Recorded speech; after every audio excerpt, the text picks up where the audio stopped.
ಚಿಗಟೇರಿ ಜಿಲ್ಲಾಸ್ಪತ್ರೆಯ ಹಳೆ trauma care ಪಕ್ಕದ canteen tender ಪ್ರಕ್ರಿಯೆಯಲ್ಲಿ ಪಾರದರ್ಶಕತೆಯ ಕೊರತೆ ಹಾಗೂ ಅಧಿಕಾರ ದುರುಪಯೋಗ ನಡೆದಿದೆ ಎಂದು ಎಚ್ಆರ್ಎಸ್ ಸಂಸ್ಥೆಯ ಗುತ್ತಿಗೆದಾರ ಆರ್ಸಿ ಹಾಲಸ್ವಾಮಿ ಆರೋಪಿಸಿದರು.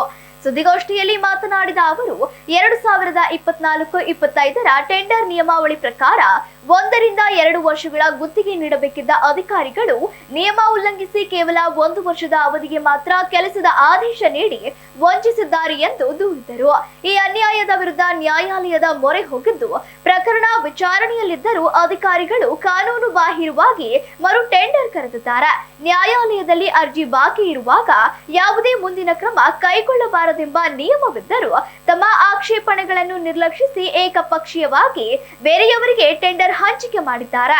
ಅಲ್ಲದೆ ಕ್ಯಾಂಟೀನ್ ಖಾಲಿ ಮಾಡುವಂತೆ ವಾಟ್ಸ್ಆಪ್ ಮೂಲಕ ನೋಟಿಸ್ ಕಳುಹಿಸುತ್ತಿರುವುದು ಕಾನೂನು ಬಾಹಿರ ಎಂದು ಆಕ್ರೋಶ ವ್ಯಕ್ತಪಡಿಸಿದರು. ಹಳೆಯ ಆಸ್ಪತ್ರೆ ವಿಭಾಗಗಳನ್ನು ಹೊಸ ಕಟ್ಟಡಕ್ಕೆ ಸ್ಥಳಾಂತರಿಸುವ ವಿಷಯವನ್ನು ಟೆಂಡರ್ ನೋಟಿಫಿಕೇಶನ್ ಅಲ್ಲಿ ಮರೆಮಾಚಲಾಗಿತ್ತು. ಪ್ರಮುಖ ವಿಭಾಗಗಳನ್ನು ಸ್ಥಳಾಂತರಿಸಿದರೂ ರೋಗಿಗಳ ಹಿತದೃಷ್ಟಿಯಿಂದ ಹೊಸ ಆಸ್ಪತ್ರೆ ಆವರಣದಲ್ಲಿ ಕ್ಯಾಂಟೀನ್ ನಡೆಸಲು ಜಾಗ ಒದಗಿಸದೆ ಅಕ್ರಮ ಎಸಗಲಾಗಿದೆ. ಇನ್ನೊಂದೆಡೆ ಯಾವುದೇ ಟೆಂಡರ್ ಇಲ್ಲದೆ ಆರೋಗ್ಯ ರಕ್ಷಾ ಸಮಿತಿ ಹಾಗೂ ನಂದಿನಿ ಪಾರ್ಲರ್ಗೆ ನೂತನ ಆವರಣದಲ್ಲಿ ಮಳಿಗೆ ನಿರ್ಮಿಸಲು ಅವಕಾಶ ಕೊಟ್ಟಿರುವುದು ಅಧಿಕಾರಿಗಳ ಏಕಪಕ್ಷ ಧೋರಣೆಯನ್ನು ತೋರಿಸುತ್ತದೆ ಎಂದರು. ಆದ್ದರಿಂದ ನ್ಯಾಯಾಲಯದ ಅಂತಿಮ ಆದೇಶ ಬರುವವರೆಗೂ ಈ ಅಕ್ರಮ ಮರು ಟೆಂಡರ್ ಪ್ರಕ್ರಿಯೆಯನ್ನು ತಕ್ಷಣವೇ ತಡೆಹಿಡಿಯಬೇಕು. ನಿಯಮ ಬಾಹಿರವಾಗಿ ವರ್ತಿಸುತ್ತಿರುವ ವೈದ್ಯಕೀಯ ಸೂಪರಿಂಟೆಂಡರ್ ಹಾಗೂ ಸಂಬಂಧಪಟ್ಟ ಅಧಿಕಾರಿಗಳ ವಿರುದ್ಧ ಜಿಲ್ಲಾಧಿಕಾರಿಗಳು ಮತ್ತು ರಾಜ್ಯ ಸರ್ಕಾರ ಸೂಕ್ತ ತನಿಖೆ ನಡೆಸಿ ಕಟ್ಟುನಿಟ್ಟಿನ ಶಿಸ್ತು ಕ್ರಮ ಜರುಗಿಸಬೇಕೆಂದು ಅವರು ಆಗ್ರಹಿಸಿದರು. ಇನ್ನೊಂದು ಕೊಟ್ಟಿದ್ದಿಲ್ಲ, ಯಾಕೆ ಅಂತ ಕೇಳಿದರೆ ಸ್ಥಳಾವಕಾಶ ಇಲ್ಲ ಅಂತ ಕೇಳಿದರು.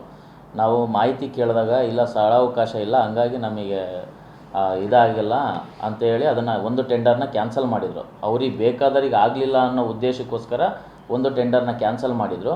ಅದರ ನಂತರವಾಗಿ ನೆಕ್ಸ್ಟ್ ಏನು ಮಾಡಿದರು ಅಂದರೆ ಇನ್ನೂ ಅವ್ರಿಗೆ ಬೇಕಾದ ವ್ಯಕ್ತಿಗೆ ನಂದಿನಿ ಪಾರ್ಲರ್ನ ಮಾಡಿಕೊಟ್ಟಿದ್ದಾರೆ ಸರ್. ಅವರು ಟೆಂಡರ್ ಇಲ್ದಲೇ ಸರ್, ಅದು ವಿತೌಟ್ ಟೆಂಡರು ನಂದಿನಿ ಮಿಲ್ಕ್ ಇದರಿಂದನೇ ಮಾಡಿಕೊಟ್ಟಿದ್ದಾರೆ ಸರ್ ಅವರಿಗೆ. ಟೆಂಡರ್ ಇಲ್ದಲೇ ಕೊಟ್ಟಿದ್ದಾರೆ.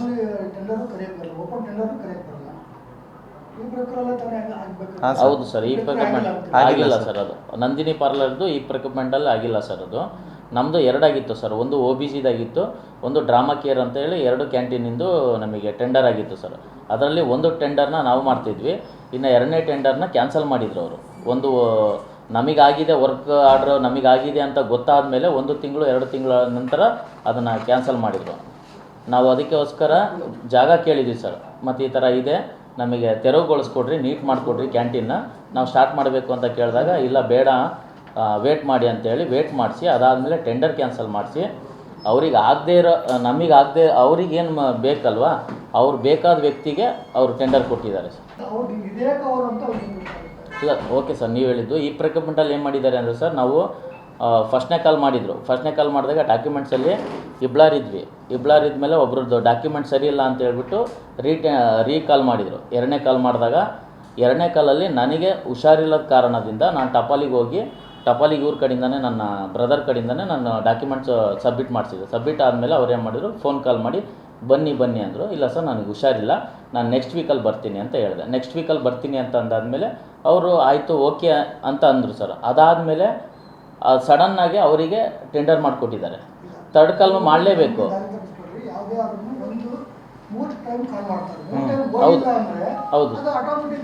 ಹೌದು ಸರ್, ಈಗ ಕಾಲ್ ಮಾಡಿರೋದೇ 2 ಟೈಮ್ ಸರ್. ಮೊದಲನೇ ಟೈಮ್ ನಾನು ಭಾಗವಹಿಸಿದ್ದೆ ಸರ್. 2ನೇ ಟೈಮಲ್ಲಿ ನನಗೆ ಹೆಲ್ತ್ ಇಶ್ಯೂ ಐತಿ ಅಂತೇಳಿ ನಾನು ಡಾಕ್ಯುಮೆಂಟ್ಸ್ ಸಬ್ಮಿಟ್ ಮಾಡಿದ್ದೆ ಸರ್. 3ನೇ ಟೈಮ್ ಅವ್ರು ರೀಕಾಲ್ ಮಾಡಿಲ್ಲ ಸರ್. ಈಗ ವೆಕೆಟ್ ಮಾಡೋಕ್ಕಾಗಲ್ಲ ಸರ್, ನಮಗೆ ಅವರು ನೋಟಿಸ್ ಕೊಡ್ತಿದ್ದಾರೆ ಸರ್, ವೆಕೆಟ್ ಮಾಡಿ ಅಂತೇಳಿ, ಅಂದರೆ ಖಾಲಿ ಮಾಡಿ ಅಂತ ನೋಟಿಸ್ ಕೊಡ್ತಿದ್ದಾರೆ. ಸರ್ 11 ತಿಂಗಳು ಅಗ್ರಿಮೆಂಟ್ ಸರ್. ನಮಗೊಂದು ಸ್ವಲ್ಪನಾದರೂ ಕಾಲಾವಕಾಶ ಹಾಂ ಸರ್, ಟೈಮ್ ಇರುತ್ತೆ ಸರ್. ಅದು ಒಂದು 15 ದಿನ ಟೈಮ್ ಇರುತ್ತೆ ಸರ್. 1 ತಿಂಗಳು ಗಡುವು ಇರುತ್ತೆ ಸರ್ ಕೊಟ್ಟಿದ್ದಾರೆ. ಅಲ್ಲ ಅದ್ರ ಮೇಲೆ ಈಗ ಹೋಗಿರೋದು ಸರ್. ಅದು ಈ ಥರ ಮಾಡಿದ್ದಾರೆ ಈ ಥರ ಅಂತೇಳಿ ನಾವು ಹೋಗಿದ್ದೀವಿ ಸರ್. ಅವರೇ ಮಾಡ್ತಿದ್ದಾರೆ. ಅಟ್ಲೀಸ್ಟು ನೋಟಿಸ್ ಸರ್ ಈ ಥರ ಕೋರ್ಟಲ್ಲಿದೆ, ನಮಗೂ ಖಾಲಿ ಮಾಡಬೇಡಿ ಅಂತ ಹೇಳ್ಬೇಡಿ ಸರ್, ನಿಮ್ದು ಏನು ಕಟ್ಟಬೇಕಾಗಿದೆ ಅಂದರೆ ಮಂತ್ಲಿ ಏನು ಕಟ್ಟಬೇಕಾಗಿ ಸ್ವಲ್ಪ ಡಿಲೇ ಆಗಿರ್ಬೋದು, ಕಟ್ತೀವಿ ಸರ್ ಅಂತ ಹೇಳಿದ್ವಿ. ಯಾಕೆಂದರೆ ಹಾಸ್ಪಿಟ್ಲ್ ಅಷ್ಟು ಶಿಫ್ಟ್ ಮಾಡಿದ್ದಾರೆ ಸರ್, ಶಿಫ್ಟ್ ಆಗಿ ಸರ್, ಶಿಫ್ಟ್ ಆಗ್ತಿದ್ದಾರೆ ಟೋಟಲ್ ಈ ಕಡೆ ಹೊಸ ಬಿಲ್ಡಿಂಗಿಗೆ ಆಗ್ತಾ ಇದ್ದಾರೆ ಸರ್. ಈಗ ಹಳೆ ಬಿಲ್ಡಿಂಗಲ್ಲಿ ನಮಗೆ ಅಷ್ಟು ವ್ಯಾಪಾರ ಇಲ್ಲ ಸರ್, ನಮಗೆ ಕಾಲಾವಕಾಶ ಮಾಡಿಕೊಡಿ. ಏನು ನಿಮ್ಮದು ಸೆಕ್ಯೂರಿಟಿ ಡೆಪಾಸಿಟ್ ಇದೆ ಸರ್, ನಾವು ಏನಾರೇ ಕಟ್ಟಲಿಲ್ಲ ಅಂದರೆ ಅದು ಮುಟ್ಗೋಲಾಕೇನಂತ್ರಿ, ಏನು ತೊಂದರೆ ಆಗಲ್ಲ ಸರ್, ನಾವು ಕಟ್ತೀವಿ ಅಂತಲೂ ಹೇಳಿದ್ವಿ ನಾವು ಅವರಿಗೆ. ಆದರೂ ಓಕೆ ಆಯಿತು ಅಂತ ಹೇಳಿ ಅದಾದಮೇಲೆ ನೋಟಿಸ್ ಕಳಿಸ್ತಾ ಇದ್ದಾರೆ ಸರ್. 2 ದಿನಕ್ಕೊಂದು 3 ದಿನಕ್ಕೊಂದು ಒಮ್ಮೊಮ್ಮೆ ನೋಟಿಸ್ ಕಳಿಸ್ತಾ ಇದ್ದಾರೆ ಸರ್. ಒಂದು ನೋಟಿಸ್ಗೂ ಮಿನಿಮಮ್ 1 ವೀಕ್ ಆದರೂ ಟೈಮ್ ಬೇಕು ಸರ್. ಹೌದು ಸರ್, ಸರ್. ಶುಕ್ರವಾರ ಸಂಜೆ ವಾಟ್ಸಪ್ಪಲ್ಲಿ 6:30 ನೋಟಿಸ್ ಬರುತ್ತೆ. ಶನಿವಾರ ಮಧ್ಯಾಹ್ನ 12 ಗಂಟೆ ಒಳಗೆ ಖಾಲಿ ಮಾಡಲಿಲ್ಲ ಅಂತ ಟ್ರಾಮಾ ಕೇರ್ ಪಕ್ಕ ಇದೆಯಲ್ಲ ಸರ್ ಕ್ಯಾಂಟೀನ್, ಅದನ್ನು ಟೆಂಡರ್ ಹಾಕಿರ್ತೀವಿ ಸರ್ 2024-25 ಟೆಂಡರ್ ನೋಟಿಫಿಕೇಷನ್ ಒಳಗಡೆ 3 ವರ್ಷ ಅಂತ ಕರೆದಿರ್ತಾರೆ. 1 ರಿಂದ 3 ವರ್ಷ ಅಂತ ಹೇಳಿ ಕರೆದ್ಬಿಟ್ಟು ವರ್ಕ್ ಆರ್ಡರ್ ಇಶ್ಯೂ ಮಾಡಬೇಕಾದ್ರೆ ಟೆಂಪ್ರವರಿ ಮತ್ತು 1 ವರ್ಷ ಅಂತೇಳಿ ವರ್ಕ್ ಆರ್ಡರ್ ಇಶ್ಯೂ ಮಾಡ್ತಾರೆ. ವರ್ಕ್ ಆರ್ಡರ್ ಇಶ್ಯೂ ಮಾಡಿದ ಮೇಲೆ ಮತ್ತೆ 26-27 ಜೂನ್ ತಿಂಗಳಲ್ಲಿ ಟೆಂಡರ್ ಕರೀತಾರೆ. ಮತ್ತೆ 25-26 ಟೆಂಡರ್ ಕರೆದು ನಾವು ಅದಕ್ಕೆ ಪಾರ್ಟಿಸಿಪೇಟ್ ಮಾಡ್ತೀವಿ ಸರ್. ಟೆಂಡರಿಗೆ ನಾವು ಪಾರ್ಟಿಸಿಪೇಟ್ ಮಾಡಿದಾಗ ನಮಗೆ ಡಾಕ್ಯುಮೆಂಟ್ರಿಗೆ ಒಂದ್ಸಲಿ ಕರೀತಾರೆ. ಕರೆದಾಗ ನಾವು ಎಲ್ಲಿ ಅಪ್ಸೆಟ್ ಇದೆ ಅಂತೇಳಿ ಟಪಲ್ ಸೆಕ್ಷನ್ಗೆ ಲೆಟ್ರ್ ಕೊಟ್ಟಿರ್ತೀವಿ. ಮತ್ತು ಸರ್ಟಿಫಿಕೇಟ್ ಕೂಡ ಕೊಟ್ಟಿರ್ತೀವಿ ಸರ್ ಅವರಿಗೆ. ಅವ್ರು ಅದನ್ನು ಕನ್ಸಿಡರ್ ಮಾಡ್ದಲೇ ಟೆಂಡರ್ನ ಏಕಪಕ್ಷವಾಗಿ ಮಾಡಿರ್ತಾರೆ. ಅದ್ರ ಸಂಬಂಧ ಕೋರ್ಟಿಗೆ ದಾವೆ ಹಾಕಿರ್ತೀವಿ ಸರ್ ನಾವು. ದಾವೆ ಹಾಕಿದ್ರು ಕೂಡ ಅವ್ರದ್ದು ಅದ್ರ ಬಗ್ಗೆ ಏನು ಕೇರೆ ಮಾಡ್ತಾಯಿಲ್ಲ.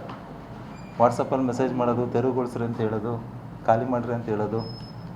ನಾವು ಕೋರ್ಟಲ್ಲಿ ಹಾಕಿದ್ದೀವಿ, ಕೋರ್ಟ್ ಏನು ಡಿಕ್ಲೇರ್ ಮಾಡೋದು ಅದಕ್ಕೆ ನಾವು ಬದ್ಧ ಇದ್ದೀವಿ ಸರ್. ಕೋರ್ಟಲ್ಲಿ ಸ್ಟೇ ಆಗಿಲ್ಲ ಸರ್, 23 ಸರ್ ಅದು. ಸರ್ ದಾವೆ ಹಾಕಿದ್ದೀವಲ್ಲ ಸರ್, ನಾವು ಎಮರ್ಜೆನ್ಸಿ ಹಾಕಿದ್ದೀವಿ.